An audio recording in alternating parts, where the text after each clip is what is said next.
बोलिए श्री सतगुरुदेव महाराज जी की जय। साचे दरबार की जय।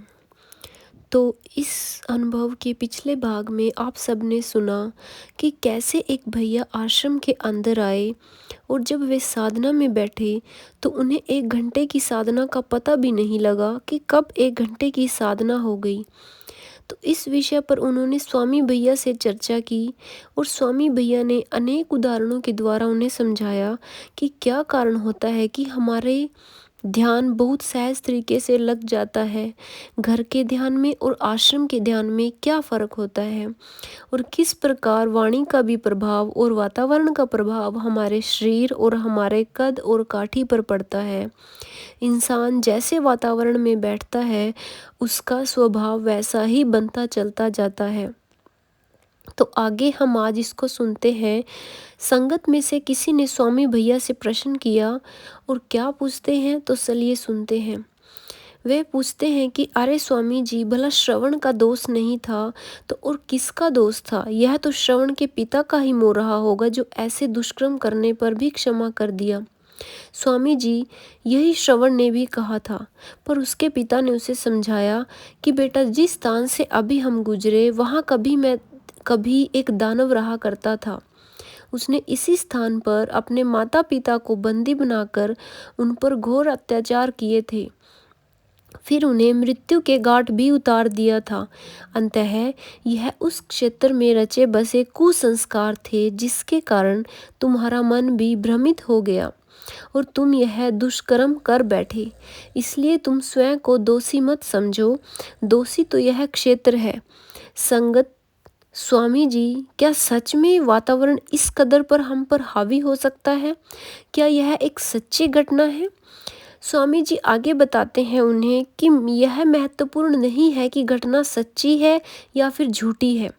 महत्वपूर्ण इस बात का है कि घटना में निहित संदेश 100% सत्य है। हमें शास्त्र ग्रंथों में ऐसे अनेक कथा और प्रसंग मिलते हैं जो इस बात पर बल देते हैं कि प्रत्येक क्षेत्र का वातावरण अच्छे या बुरे कुसंस्कारों से परिपूर्ण और संस्कारों से पूर्ण होता है, मानव पर सशक्त प्रभाव छोड़ता है।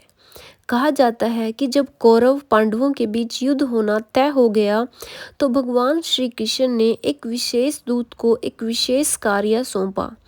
यह कार्य था एक उचित युद्ध क्षेत्र की खोज कार्य।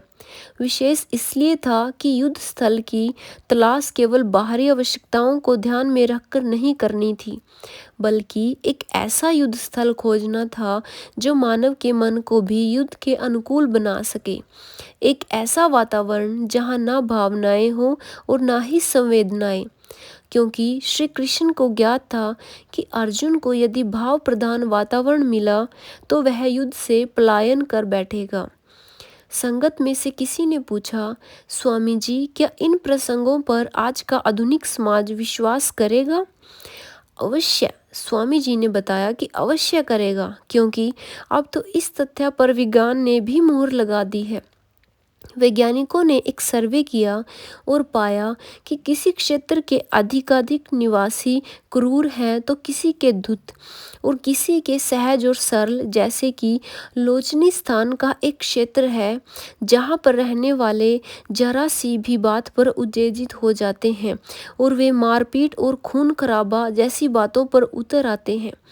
वैज्ञानिकों ने इन मानसिक स्थितियों के पीछे कारण जानने के लिए गहन अध्ययन का प्रयोग किया। नतीजा जानकर वे इस निश्चय पर पहुंचे कि इंसान के स्वभाव पर क्षेत्रीय विशेषता के अनुरूप असर होता है। जिस प्रवेश में वह रहता है उसके सूक्ष्म प्रभावों एवं संस्कारों के हिसाब से ही ढलता रहता है। उनके गुण, कर्म, स्वभाव आदि आसपास के क्षेत्र पर बहुत हद तक निर्भर करते हैं। संगत बोली, तो क्या इसके पीछे उन्होंने कई सिद्धांत भी दिया है? कोई सिद्धांत दिया है? स्वामी जी बताते हैं कि हाँ, साइकोमेट्री सिद्धांत। इस सिद्धांत के अनुसार जब एक व्यक्ति किसी वस्तु को स्पर्श करता है तो उसके विचार तरंग रूप में वस्तु पर प्रभाव डालते हैं और इस प्रभाव को एथरिक इम्प्रेशन कहा जाता है। डॉक्टर जंसर ने इस सिद्धांत को कुछ और आगे बढ़ाया तथा मंदिरों तीर्थों की पवित्रता सिद्ध की। उन्होंने प्रमाणित किया कि महापुरुषों सद्गुरु के रोम रोम से ऊर्जा निकलती है। सकारात्मक तरंगे आध्यात्मिक पोषित संस्कार भूमि के कण कण में बस जाते हैं और वह भूमि तीर्थ हो जाती है। फिर भी कोई इस क्षेत्र में आता है तो उस पर आध्यात्मिक वातावरण का शुभ प्रभाव पड़ता है। वह अपने भीतर आनंद व शांति की अनुभूति करता है और साधना की गहराइयों में सहजता से उतर जाता है। तब एक जिज्ञासु ने पूछा, समझ गया स्वामी जी कि आश्रम को भी तो श्री गुरुदेव महाराज जी के चरणों का स्पर्श मिला है, तो यहाँ का वातावरण भी कितना दैवीय है और आध्यात्मिक है। साधना में बैठा तो मिनट तो क्या घंटों का भी नहीं पता लगता। ध्यान साधना में एकदम से मन लग जाता है। स्वामी जी बोले, सच में सौभाग्यशाली है यह भूमि जिन्हें गुरु महाराज जी के चरणों का स्पर्श मिला।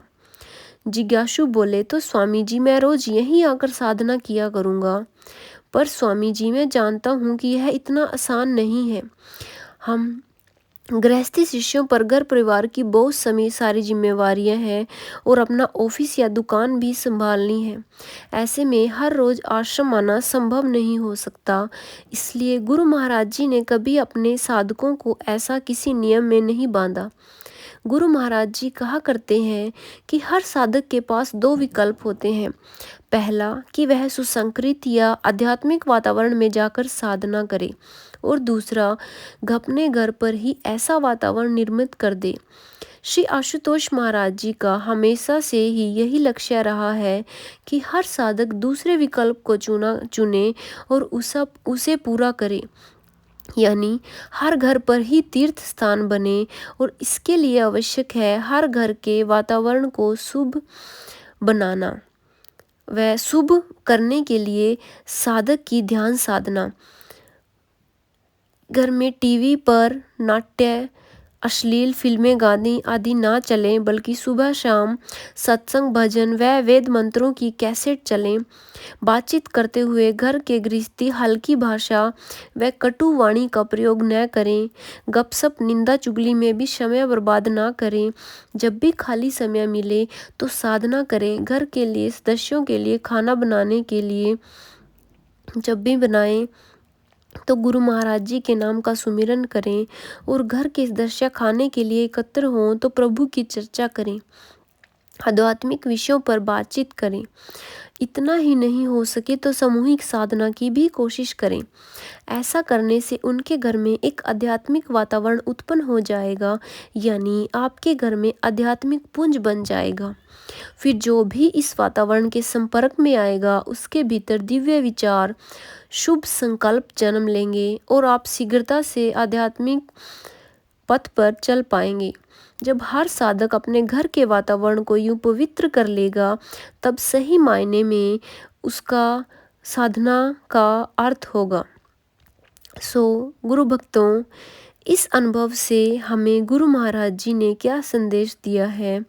गुरु महाराज जी ने अपने हर एक शिष्य के लिए एक ही संदेश दिया है कि हमें साधना करनी है ताकि हम साधना के माध्यम से गुरु महाराज जी से जुड़ पाएं और साधना के माध्यम से ही अपने घर में एक सकारात्मक तरंगों का पुंज बनाकर अपने घर को भी एक तीर्थ स्थली बना सकें, क्योंकि हर एक वो स्थान तीर्थ स्थली बन जाता है जहाँ पर महापुरुषों के चरण पड़ते हैं और उनके ध्यान और तप साधना से उस स्थान पे सकारात्मक तरंगों का एक पुंज धरती में समा जाता है और वहाँ पर एक वातावरण बना लेता है। प्रभु भक्तों, हम सब साधना करके अपने गुरु महाराज जी को हर समय अपने अंग संग महसूस कर सकते हैं और अपने घर को एक तीर्थ स्थली का स्थान दे सकते हैं। गुरु महाराज जी के वचनों पर चलते हुए हमें अपने इस जीवन को बिताना है और गुरु महाराज जी के चरणों में अपना ध्यान लगाना है ताकि हम अपने घर को वातावरण को शुद्ध बनाकर अपने आने वाली पीढ़ी को भी सुधार सकें और उन्हें भी गुरु महाराज जी के चरणों के साथ जोड़ सकें। सब गुरु महाराज जी की कृपा से अवश्य संभव होगा, सिर्फ हमें गुरु महाराज जी के वचनों पर ही चलना है। सो बोलिए श्री सतगुरुदेव महाराज जी की जय, साचे दरबार की जय, आशु पिता भगवान की जय।